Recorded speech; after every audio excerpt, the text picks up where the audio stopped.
여러분 반갑습니다. 서목사의 말씀 창고의 서목사입니다. 오늘도 함께 말씀을 나누는 여러분들을 사랑하고 축복합니다. 좋아요와 구독을 눌러주세요. 여러분과 함께 더 많은 말씀들을 나누기 원합니다. 오늘은 예레미야 48장 1절에서 25절 말씀입니다. 오늘 말씀은 모압이 멸망할 것에 관한 하나님의 말씀이 기록되어 있습니다. 모압이 어떠한 잘못을 하였습니까? 성경에는 그것이 구체적으로 기록되어 있지 않지만 특별히 하나님께서는 유다 백성들, 이스라엘 백성들에게 잘못한 것이 아니라 하나님께 잘못했음을 오늘 말씀을 통해서 알려주고 있습니다. 모압이 우상을 만들었고 자신들의 힘으로 하나님을 의지하지 않고 열방과 함께 동맹하며 하나님이 하시는 일들을 대항하려고 했던 내용들이 본문에 기록되어 있습니다. 그리하여 수치를 당하고 파괴될 것을 주님이 말씀하십니다. 오늘 이 말씀을 통하여 우리에게 주시는 하나님의 메시지를 함께 묵상해 보기를 원합니다. 먼저 모압이 어떤 나라인가에 대한 것들을 한번 보도록 하겠습니다. 모압은 사해 동쪽에 위치했고 또한 모압은 오래전부터 이스라엘 백성들과 관심을 가지고 함께 지내는 일들이 일어났습니다. 어떤 면에서 보면 모압은 이스라엘의 친족이라고 할 수 있었습니다. 모압과 유다는 남이 아니었던 것이죠.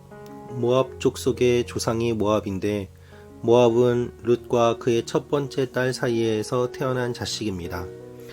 멀리 거슬러 올라가면 친족이라고 할 수 있음에도 불구하고 유다와 모압은 서로 상반되는 일들도 했고 때로는 동맹을 맺어왔습니다. 유다와 모압이 바벨론의 위협을 받게 되자 힘을 합쳐 대항하기 위해 동맹을 맺었습니다. 견고한 성벽을 지었습니다. 그리고 모압이 얼마나 튼튼한 성벽을 지었는지 얼마나 그들의 보물과 자신들의 재물을 의지했는지 성경은 기록하고 있습니다. 그들은 막을 수 있다고 확신했지만 결국에는 심판을 당하게 되고 주민들이 죽임당하고 어린이들이 울부짖는 일들이 일어난다고 오늘 말씀에 기록되어 있습니다. 여러분, 모압은 어떠한 곳이었습니까? 모압은 결국에는 하나님 앞에 심판받게 되는 탄식하는 일들을 경험하게 됩니다. 모압은 자신들이 가지고 있는 부유한 것들과 또한 많은 업적들을 의지했던 나라였습니다. 그러나 그들이 섬겼던 그모스 신이 허무하게 끌려가고 모압이 갖고 있던 업적과 재산은 순식간에 사라지는 일들을 주님께서 말씀하고 있습니다. 여러분, 우리가 많은 노력과 힘을 기울여 부유함도 얻게 되고 또한 높은 지위에 올라가기도 합니다. 그러나 올라가기까지는 많이 힘들어도 재물을 모으기까지는 많이 힘들어도 그것이 사라지는 것은 너무나도 쉽게 사라지는 것임을 우리는 많은 것들을 통하여 알 수 있습니다. 마치 손가락 사이로 빠져나가는 모래알처럼 허무하게 사라지는 것들이 있습니다. 여러분, 우리가 열심히 돈을 모았습니다.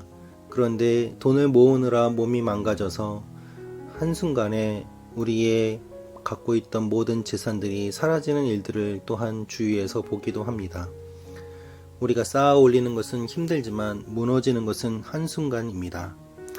바로 모압이 그러한 모습을 보였습니다. 하나님 앞에서 그들은 바르지 못한 모습으로 쌓아 올렸고 그렇게 쌓아 올렸던 것들이 한순간에 무너지는 것을 하나님은 말씀하고 있습니다. 그리하여 하나님께서는 오늘 말씀을 통하여 하나님의 심판이 그들에게 임하였음을 알려주고 계십니다. 특별히 하나님은 조롱하며 그들에게 이렇게 말씀하십니다. 9절 10절 말씀입니다. 모압의 날개를 달아주어 날아서 떠나가게 하라. 그의 성읍들이 황폐하게 돼 그곳에 아무도 살지 않게 될 것이다. 여호와의 일을 게을리하는 사람은 저주를 받을 것이다. 칼을 갖고도 피를 흘리지 않는 사람은 저주를 받을 것이다. 하나님의 일을 게을리하는 사람이라는 말은 모압을 심판하는 사람들을 향한 말씀입니다. 그만큼 강렬하게 모압을 심판할 것이고, 또한 모압을 조롱하면서 모압아 너희는 날개를 달고 도망가라 라고 이야기를 하는 것이죠. 그만큼 황폐하게 될 것이기 때문에 날개를 달고 도망가지 않으면 도망가지 못할 정도로 심하게 황폐화될 것을 말씀하십니다. 오늘 말씀을 보면 모압의 곳곳에 지명이 나오면서 그곳에 하나님의 심판이 임하였다고 이야기하고 있습니다. 한 곳도 피할 곳 없이 하나님의 심판이 모두에게 임하는 것입니다. 여러분, 모압은 부유한 곳이었고 또한 자신들의 평안을 누렸던 곳입니다. 그래서 11절에 보면 모압이 어릴 적부터 평안을 누렸고 포로로 끌려간 적이 없었다. 잘 가라앉은 찌꺼기 위에 포도주처럼 이 술통에서 저 술통으로 옮겨 부어지지 않았다. 그러므로 그 맛이 그대로고 그 향이 변하지 않았다. 평안을 누렸고 아픔도 없었고 특별한 어려움도 없었다고 합니다. 그런데 모압이 우상을 섬겼고 결국 하나님 앞에 심판을 받게 됩니다. 여러분, 평안해 보이는 것이 결코 좋은 것만은 아닙니다.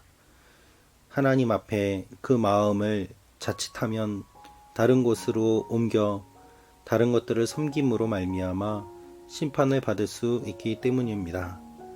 여러분, 우리에게 평안이 없는 것도 슬픈 일이지만 계속 평안한 가운데 우리의 마음이 무뎌지는 것도 슬픈 일입니다.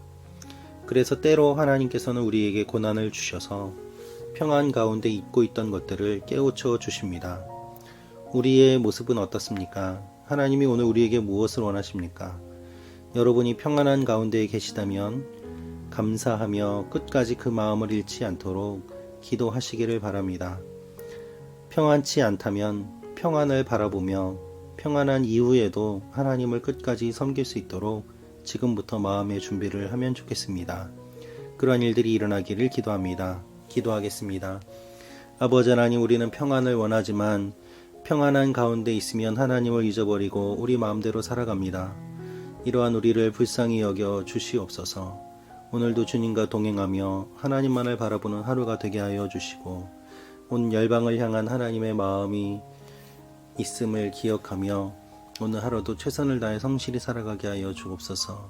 예수님의 이름으로 기도합니다. 아멘.